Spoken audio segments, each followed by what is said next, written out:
नमस्कार, आप देख रहे हैं आज तक। आपके साथ मैं हूं अंजना ओम कश्यप। बीते दिन प्रधानमंत्री नरेंद्र मोदी ने 20 लाख करोड़ के आर्थिक पैकेज का देश के लिए ऐलान रखा और इसी के साथ आज निर्मला सीतारमण, देश की वित्त मंत्री, ने 6 लाख करोड़ रुपए कैसे खर्च किए जाएंगे इसका हिसाब दिया।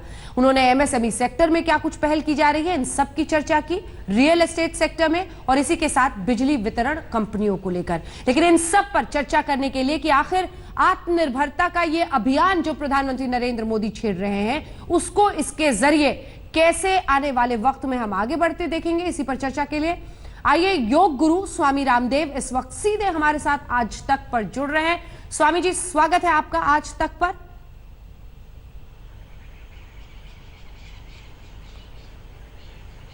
बहुत बहुत प्रणाम अंजना जी आपको। और इस स्वदेशी के मंत्र को लेकर के जो मैं आगे बढ़ा था, उस फकीर के स्वर में वजीर के स्वर मिलने से मुझे खुशी है कि अब जरूर ये देश आत्मनिर्भर बनेगा और agriculture, industry, manufacturing, automobile, mobile, electronic से लेकर के हर दिशा में हम इस देश को एक शिखर ऊंचाई पर ले जा सकेंगे।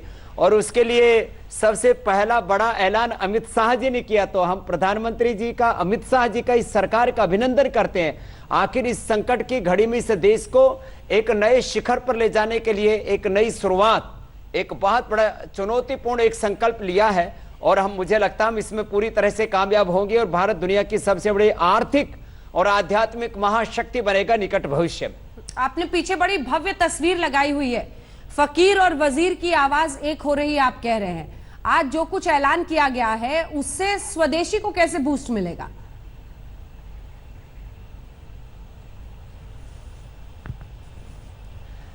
देखो अंजना जी, या आप जानते हैं कि ईस्ट इंडिया कंपनी से लेकर के अब तक जितनी भी, मैं किसी कंपनी का नाम लेकर के किसी की तौहीन नहीं करना चाहता, लेकिन ये सच है कि ईस्ट इंडिया कंपनी से लेकर के आज चाहे वो कोको कोला है, चाहे पेप्सी है, चाहे यूनिलीवर है, जितनी भी कंपनियां, इन सब का ने इस देश का प्रत्यक्ष परोक्ष रूप से करीब 1000 लाख करोड़ रुपए लूटा है या यहां से लेकर के गए हैं, कमा करके लेके गए हैं, छीन करके लेकर के गए। और अभी भी करीब 50 से 100 लाख करोड़ रुपए के अर्थव्यवस्था के ऊपर इन विदेशी कंपनियों का एकाधिकार है।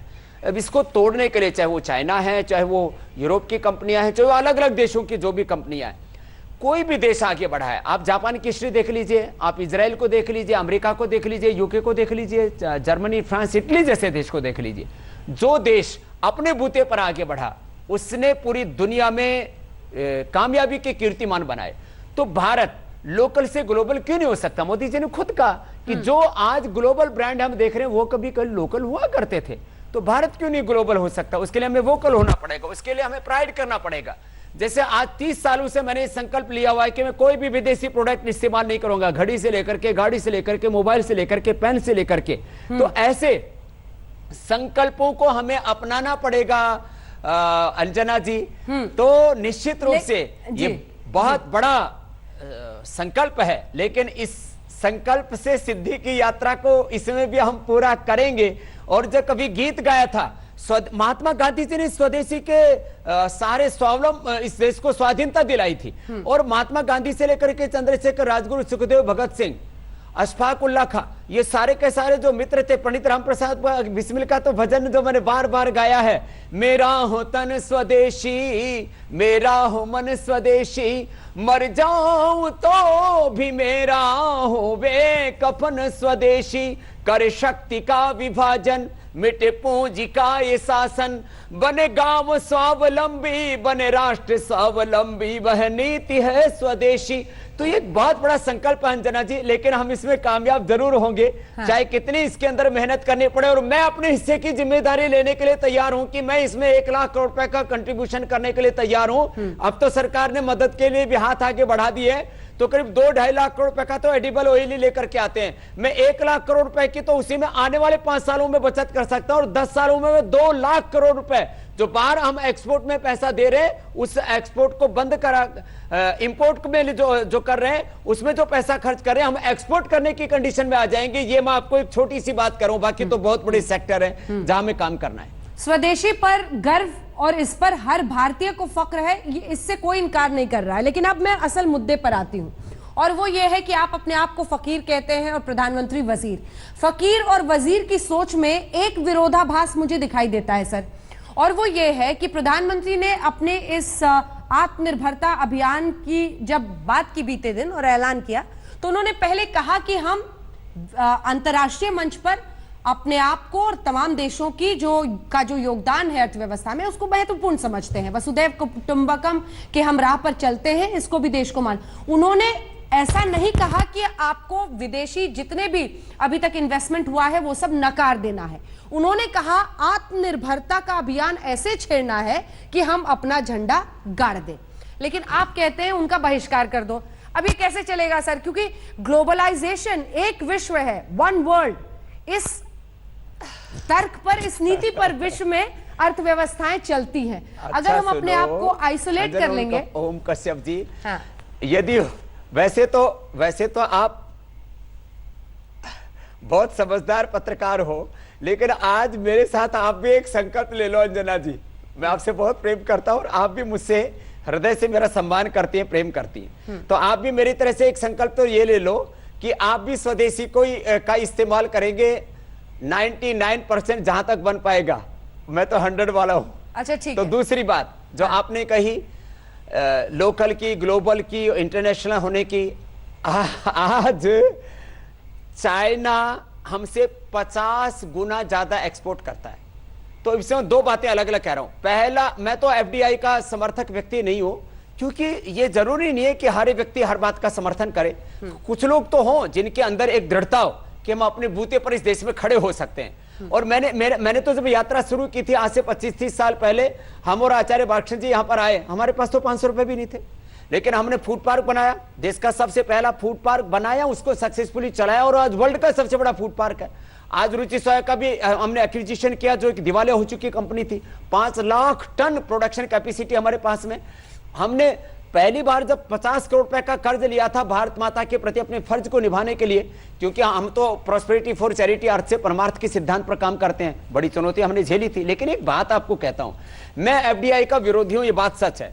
प्रधानमंत्री जी यदि पूरे वर्ल्ड का हब भारत में बना देते हैं, 10 से 20 करोड़ लोगों के हाथों को काम दे देते हैं, तो थोड़ा बहुत प्रॉफिट यदि बाहर भी चला जाएगा तो मैं उसकी परवाह नहीं करता। लेकिन देश आखिर उस तरह से तो सक्षम बन जाए कि आज सारी दुनिया का मोह भंग हो रहा है चाइना से, तो आखिर सारी दुनिया यहां पर आकर के इन्वेस्ट कर सके। और भारत में भी जिन कंपनियों के पास में सरप्लस मनी है, बहुत हमारे पास में कंपनियों के पास में भी सरप्लस मनी है। हमारे बैंकों ने भी 8 लाख करोड़ रुपए तो अभी आरबीआई को दे रखा है 4% ब्याज के ऊपर, तो यही 4% पर कंपनियों को देते, तो वो यहां पर इन्वेस्ट कर सकती हो। और नए तो कई इसके तौर तरीके हैं।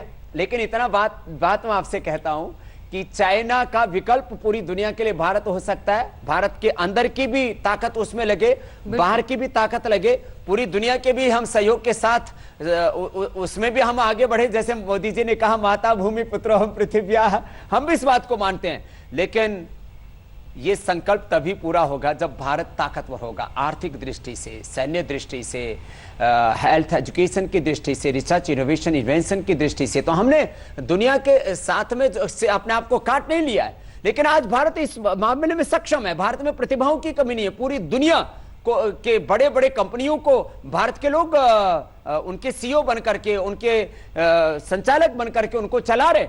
तो भारत किसी भी तरह से किसी से कमजोर नहीं है। और हम पूरी दुनिया से कटने की बात नहीं कर रहे हैं, पूरी दुनिया के साथ जुड़ने की बात कर रहे हैं। लेकिन हम ये सम्मान तभी पाएंगे जब हम देश में हर क्षेत्र में, मैंने कहा ना, एग्रीकल्चर, इंडस्ट्री, ऑटोमोबाइल, मोबाइल से लेकर के आज हमारे भगवानों के फोटो, राम के, कृष्ण के, बुद्ध के, महावीर के, हमारी दिवाली की जो है लड़ियां, हमारे होली के रंग, ये सब चाइना से बन करके आते। लाखों करोड़ रुपए का चाइना का कब्जा हमारे देश में, और वो पैसा देता है पाकिस्तान को। पाकिस्तान गोली खरीदता, हमारे सैनिकों के सीने में दागता है, और वो शहादत को प्राप्त होकर के उनको हम श्रद्धांजलि देने पहुंच जाते हैं। ये काम कब तक चलेगा? कब तक चलेगा? ये मौका तो है ही हिंदुस्तान मलेशिया, के लिए। वो जब हमने जम्मू कश्मीर में निर्णय लिया 370 हटाने का, पाकिस्तान के साथ जाके खड़ा हो गया, उससे तेल खरीदना पड़ता हमको। हम आत्मनिर्भर क्यों नहीं बना सकते अपना देश? अंजना जी, बिल्कुल, और इसमें कोई दो राय नहीं है। और चीन का विकल्प बनकर भारत अगर विश्व में ऐसे वक्त पर उभर जाए तो इससे बड़ी उपलब्धि कोई नहीं हो सकती है, क्योंकि चीन ने जिस तरह से तमाम मुल्कों को धोखा दिया है, उससे कई लोग बहुत दुखी हैं। लेकिन मैं वापस उस सवाल पर जाना चाहती हूं। स्वामी जी, आपने कहा कि आप एफडीआई के खिलाफ हैं, लेकिन एफडीआई अर्थव्यवस्था की एक ऐसी मजबूरी है। अच्छा, मुझे यह बताइए कि विदेश से कोई ब्रांड आता है, वो इन्वेस्ट करता है इंडिया में, और फिर हिंदुस्तान का मजदूर कुछ बनाता है, हिंदुस्तान का ही व्यक्ति वहां पर काम करता है, तो वो जो प्रोडक्ट है वो स्वदेशी कहलाएगा या विदेशी कहलाएगा?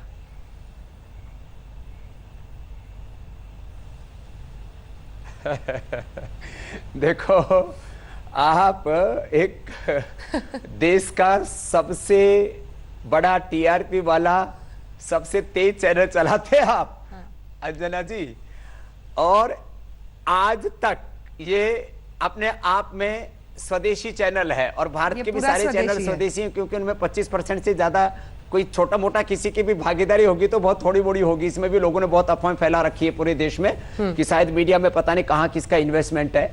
तो मीडिया में तो करीब करीब हम जो है एक दो कुछ एंटरटेनमेंट चैनलों को छोड़ करके बाकी हम स्वदेशी हैं। मैं आपसे ये बात कहना चाहता हूं, देखो स्वदेशी ब्रांड तो स्वदेशी रहेगा, लेकिन ठीक है कुछ चीजों में मैं आपसे बोल रहा हूं जो दुनिया की जरूरतें हैं उनके लिए हम प्रोडक्ट उनके वहां पर बना करके भेज दे और उनका निवेश भी आ जाए, उनकी भी कुछ भागीदारी हो जाए। ये तो होगी परस्परता में पूरकता। परस्परम भावयन्तः श्रेयः परम अवाप्स्यथ है। वो कुछ हमारी मदद करे, हम कुछ की कुछ मदद करें, मिलजुल करके आगे बढ़े।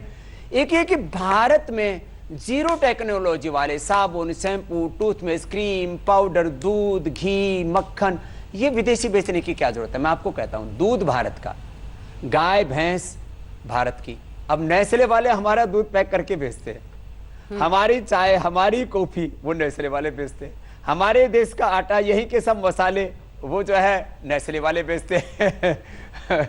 तो ये जो है मैगी, आप हमारे देश का सब पानी, उसमें थोड़ा सा केमिकल बाहर से लाके कोको कोला पेप्सी वाले पैसा ले जाके चले जाते हैं। पहली बात तो सॉफ्ट ड्रिंक पियो मत, कोल्ड ड्रिंक पियो मत, क्यों तो अपनी देसी वाली पी लो।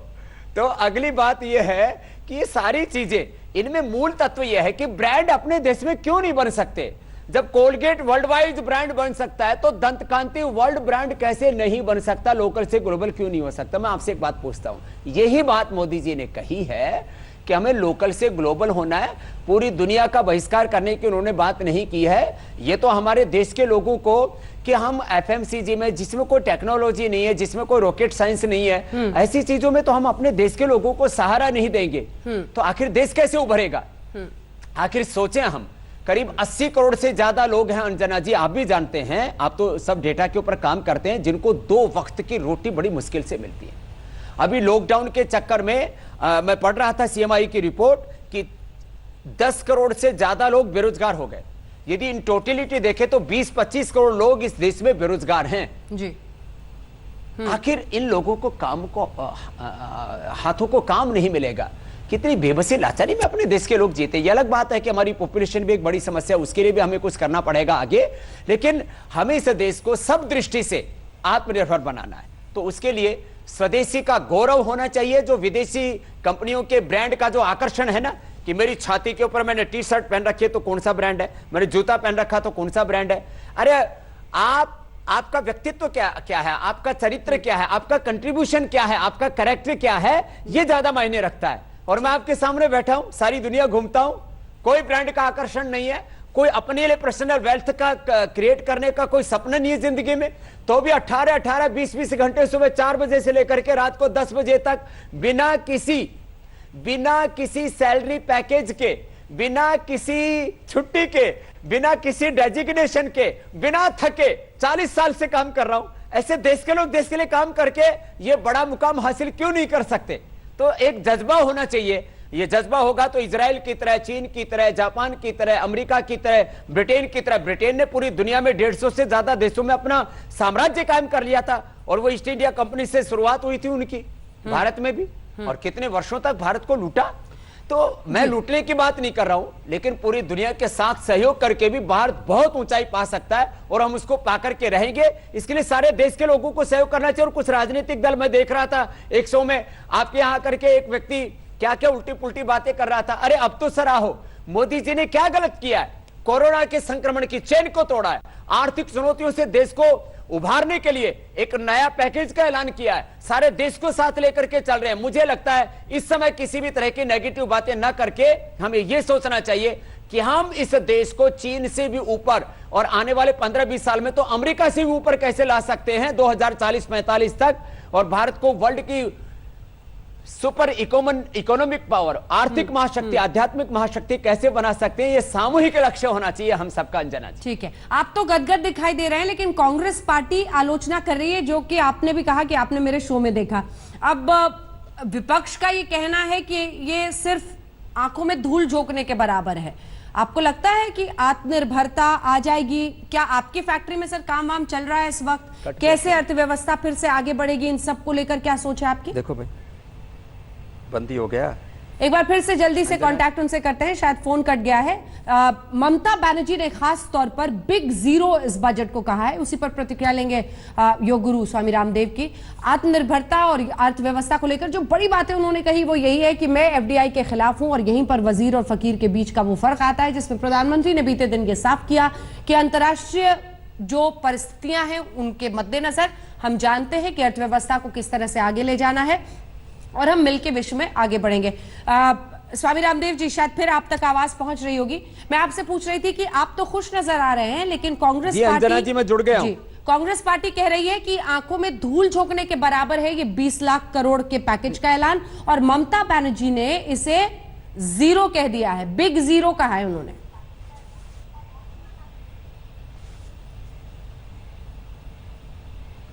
देखिए, एफडीआई पर तो मैंने कहा मेरा भी विरोध है, तो हर बात के ऊपर विरोध करना ठीक नहीं है।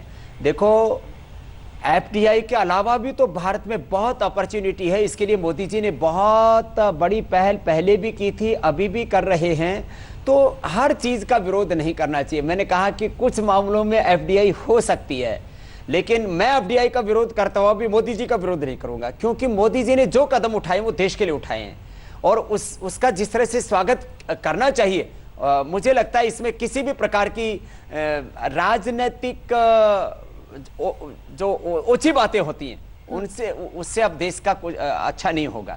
सारी दुनिया को ये दिखना चाहिए कि भारत में हमारे लिए अच्छी अपॉर्चुनिटी है, इसमें बंगाल को भी अच्छी अपॉर्चुनिटी मिलेंगे, ममता बनर्जी के लिए भी अच्छा होगा, पूरे हिंदुस्तान के लिए अच्छा होगा। तो इसमें किसी भी तरह की मैं जो ये राजनीतिक ओछापन हो रहा है उसका मैं तो समर्थन नहीं करूंगा। मैं एफडीआई का विरोध करते हुए भी इस मामले में मोदी जी का समर्थन करूंगा, अमित शाह का समर्थन करूंगा, क्योंकि जो मोदी जी ने अमित शाह जी ने किया वो देश के लिए एक बहुत बड़ी दृष्टि दी है। और यह जो स्वदेशी से आत्मनिर्भर बनाने वाला जो मंत्र है, लोकल से ग्लोबल होने का जो मंत्र है, और लोकल के लिए वोकल होने का जो मंत्र है, ये सच में देश हित में है। राजनीति से ऊपर उठ करके देश हित के लिए सबको इसका समर्थन करना चाहिए। अंजना जी, बहुत बहुत धन्यवाद आपका। स्वामी रामदेव हमारे साथ योग गुरु जुड़े हुए थे, जिनका ये मानना है कि स्वावलंबी बने, आत्मनिर्भर बने भारत, इसीलिए राजनीति से ऊपर उठकर हर किसी को इस पहल में शामिल होना चाहिए। हम रुक रहे हैं इसी के साथ एक छोटे से ब्रेक के लिए, फौरन लौट रहे हैं, देखते रहिए आज तक।